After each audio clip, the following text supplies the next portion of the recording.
The first time I kissed him, I laughed. Not because it was funny, not because it was sweet, but because if I didn't laugh, I would have broken into 1,000 pieces. That's the thing about pretending. You do it long enough, and suddenly the lie feels more honest than the truth. Ethan wasn't supposed to be mine. He was the golden boy of our college town in upstate New York, the kind of guy whose smile lit up football games and whose family name sat comfortably on every local business sign. Me? I was Daniel Cruz, scholarship kid, working nights at a diner to pay rent. Invisible enough until Ethan grabbed my arm one day and asked, "Hey, would you mind pretending to be my boyfriend for a weekend?" I thought he was joking, the kind of rich boy prank meant to humiliate someone like me. But his eyes, scared, desperate, and just a little too honest, made me say yes before I understood what I was signing up for. That was 6 months ago. 6 months of shared glances, practiced smiles, hands linked under the judgmental gaze of his conservative family. 6 months of lies that tasted too much like the truth. 6 months of me falling for someone who swore it was only an act. Now, on the porch of his parents' colonial house, the autumn air biting at our skin, he whispered the words again. "Just a little longer, Daniel. Please, they're expecting you." I should have said no. I should have reminded him that my heart wasn't a prop, that every fake laugh and every staged touch tore me apart. Instead, I nodded, because how do you walk away when the only place you feel like you belong is in a lie with him? Dinner that night was the kind of nightmare you could only survive by smiling until your jaw ached. Ethan's father, a stern man with salt and pepper hair and eyes that never seemed to soften, asked questions about my future with Ethan, like he was quizzing me for a job interview. His mother, polished and graceful, served pot roast with a smile too tight, as if she could slice me open with it. Ethan played his part perfectly. His hand slid across mine on the table, warm and steady. His laugh came easy, practiced, like he'd rehearsed it in the mirror. And every time his thumb traced circles against my skin, I wanted to scream, because I knew it wasn't real for him, because it was too real for me. After dinner, when we escaped to his childhood bedroom, a room that still smelled faintly of old trophies and cologne, I leaned against the door, exhausted. "You're too good at this," I muttered. He frowned, running a hand through his hair. "Good at what?" "Pretending." The word landed between us like a blade. His jaw tightened, but he didn't argue. Instead, he sank onto the bed, staring at the posters on the wall like they held answers he couldn't face. I wanted to ask why he needed me, why he couldn't just tell his family the truth, that he didn't want marriage to the senator's daughter they had lined up, that maybe he wasn't the golden straight boy they thought he was. But I didn't, because asking meant admitting that I wanted him to want me. The first time I met his family, I thought I'd collapse under the weight of their judgment. His father barely shook my hand. His mother smiled too much. His sister, Grace, studied me like I was a science project. And Ethan held my hand like it was both a shield and a trap. That weekend, when his father cornered me in the study and said, "You're not the kind of man I imagined for my son," I nearly told him the truth, that I wasn't any kind of man for his son at all, because Ethan didn't love me, because I was just a filler in a story they would all forget once the act was over. But when I looked across the room and saw Ethan, his eyes wide and pleading, I swallowed the truth and nodded like the obedient liar I'd become. Now, 6 months later, I was starting to wonder if I even remembered who I was before all this. "Do you ever think about what happens after?" I asked him quietly that night, as we lay in the dark, a careful 6 inches apart on his childhood bed. "After what?" "After you're done pretending." Silence stretched between us, heavy and suffocating. I turned my head to look at him. In the moonlight, his face was all sharp edges and softness, the kind of beauty that ruined you if you let it. Finally, he whispered, "I don't know, and God help me," but I thought I heard something in his voice, a crack, a tremor, something real.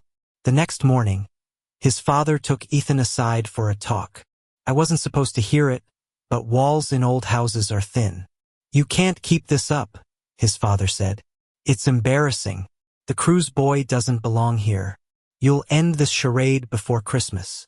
My stomach dropped, my chest ached, and I waited for Ethan to say something, to defend me, to admit that maybe, just maybe, I wasn't a charade to him. But all I heard was silence. That night, I packed my bag. Ethan caught me by the door, his hand gripping my arm. "Where are you going?" "I can't do this anymore," I said, my voice raw. "I can't keep being your lie." His eyes flashed, desperate. "Daniel, please, no," I pulled free. "You don't get to beg me to stay when you won't even fight for me." The look on his face, the panic, the fear, the something that looked dangerously like love burned into me as I walked away. But even as I left, even as I swore to myself I was done, I knew the truth I'd never said out loud. For me, it had never been pretending. I didn't see him for weeks after that night. I told myself I was done, that I'd buried the pieces of my heart where he couldn't reach them. I went back to the diner, back to long nights of greasy plates and endless coffee refills, back to pretending that my chest didn't ache every time the door opened and it wasn't him. But love has a way of haunting you. Ethan showed up 3 weeks later, just as the first snow of winter clung to the streets. He walked into the diner, hair damp, eyes bloodshot, looking nothing like the golden boy who had once owned every room he entered. He looked like someone who had been broken, and maybe that's why I froze instead of throwing him out. "Daniel," he said, voice rough, "I need to talk to you." I clenched the coffee pot so hard I thought it might crack. "You shouldn't be here." "I know," he whispered, "but I couldn't stay away." We sat in the corner booth, the same one where college kids usually crammed in late at night, laughing too loud. But we weren't laughing. He told me everything. About how his father had given him an ultimatum: end things with me or lose the family's support, the inheritance, the future laid out like a red carpet. About how he'd tried to comply, tried to be the son they wanted, but couldn't. "Because every day without you," he said, eyes shining with tears he refused to let fall, "felt like I was suffocating." I wanted to stay angry. I wanted to tell him it was too late, that love wasn't enough if he couldn't stand up to them. But looking at him then, trembling in the glow of cheap diner lights, I realized something. He had already chosen me. By showing up here, by risking this conversation, by breaking himself open in a way Ethan Carter never died, was choosing me. Still, wounds don't heal overnight. "You can't just say these things," I said, my voice shaking. "You can't show up here and expect me to forget everything you didn't do." "I'm not asking you to forget," he said quickly. "I'm asking you to give me a chance to prove it. I'll fight this time. I swear, Daniel. I'll fight for you." And God, I wanted to believe him. The real test came 2 days before Christmas. His family held their annual holiday gala, the kind where half the town showed up in tuxedos and sequin dresses. Ethan called me that morning, his voice steady but laced with nerves. "I need you there," he said. "Not to pretend, not as a lie, as mine." My heart nearly stopped. Walking into that mansion felt like stepping into fire. Every eye turned to us, Ethan with his perfect posture, me with my thrift store suit that didn't quite fit. Whispers rippled through the room, sharp and cutting. His father spotted us instantly. His face darkened as he strode over. "Ethan," he hissed, voice low and venomous. "What are you doing?" Ethan's hand found mine, fingers lacing tight, unshakable. "I'm telling the truth," he said. His voice carried, strong and clear, so that the room silenced around him. "Daniel isn't my fake boyfriend. He's the man I love." Gasps echoed. His mother's hand flew to her chest. Grace's eyes widened. And his father looked at him like he'd never seen him before. "You're throwing your future away," his father growled. "No," Ethan said, jaw firm. "I'm finally choosing it." The aftermath was chaos. His father stormed off. His mother wept, and half the guests whispered like scandal was their favorite dessert. But Ethan never let go of my hand. Not once. Later, when we slipped out into the cold night, snow falling soft and silent around us, I finally let the tears come. "You meant it?" I asked, my voice breaking. He turned to me, brushing snowflakes from my hair. "Every word. Daniel, I was a coward before. I hurt you. I let them control me. But I won't anymore. If it's between their world and you, I'll choose you.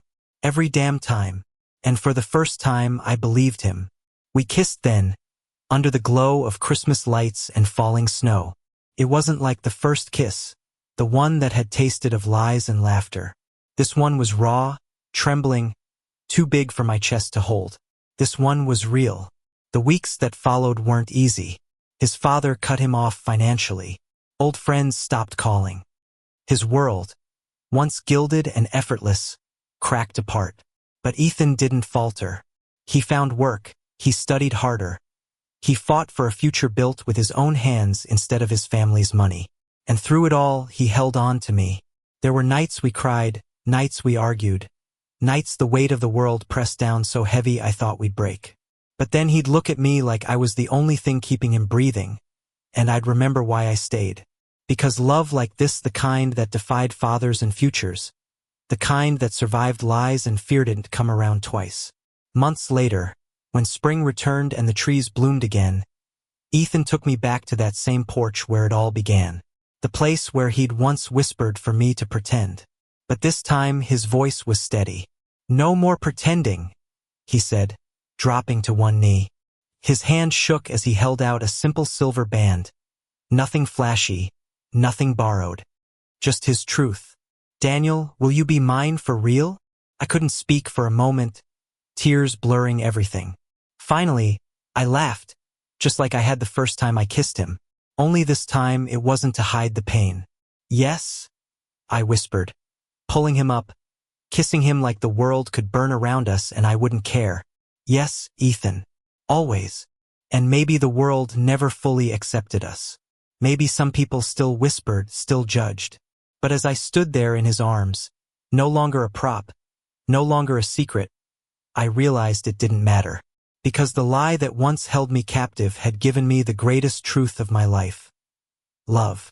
Real, impossible, undeniable love. And this time it was ours. Thank you for listening. Don't forget to like and subscribe to stay updated with the latest videos.